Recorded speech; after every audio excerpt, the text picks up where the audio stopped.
महाराष्ट्रातील ताज्या घडामोडी पाहण्यासाठी लाईव्ह 24 तास न्यूज चॅनलला सबस्क्राईब करा आणि बेल आयकॉनवर क्लिक करा। त्यांच्यावर त्यांच्यावर बहिष्कार टाकण्यात आला ही गोष्ट मला मान्य आहे, कारण त्यांनी राष्ट्रवादीचं जिल्हाध्यक्षपद भूषवलेलं होतं। त्यांनी बऱ्याच सभा गाजवलेल्या होत्या। त्यांचं नेतृत्व, त्यांचं कर्तृत्व, त्यांचं वागणं हे सगळं समाजाला मान्य होतं, पण त्यांना तो अधिकार, ज्यांना ते पदासाठी त्यांना झगडायचं होतं, लढायचं होतं, ते त्यांना दिलं नाही। पण आमच्या संजय दादांनी हा सगळा अभ्यास करून जो निर्णय घेतला आणि जो शीतलताईंना म्हणजे या पद भूषवण्याचा अधिकार दिलाय, तो खरंच खूप म्हणजे अभिमानास्पद आहे। आणि संजय दादांचं पण यातून कौतुक करावं तेवढं थोडंच आहे, कारण आत्ताच्या समाजाला एक रणरागिणी अशी शीतलताईंच्यासारखीच हवी होती आणि सगळ्यांनी त्याच रणरागिणी निवडून आणावं आणि तिच्यावर जो काही बहिष्कार टाकलेला आहे तो ह्या आपल्या मताच्या द्वारे सिद्ध करून दाखवावा, हीच माझी जनतेला विनंती आहे। तर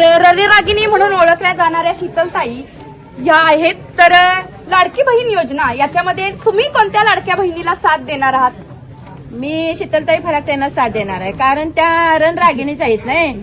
ते आता कसं त्या तरुण पिढी असल्यामुळे आम्ही आता शीतलताईलाच निवडून देणार आहे। महाराष्ट्रातील ताज्या घडामोडी पाहण्यासाठी लाईव्ह 24 तास न्यूज चॅनलला सबस्क्राईब करा आणि बेल आयकॉनवर क्लिक करा।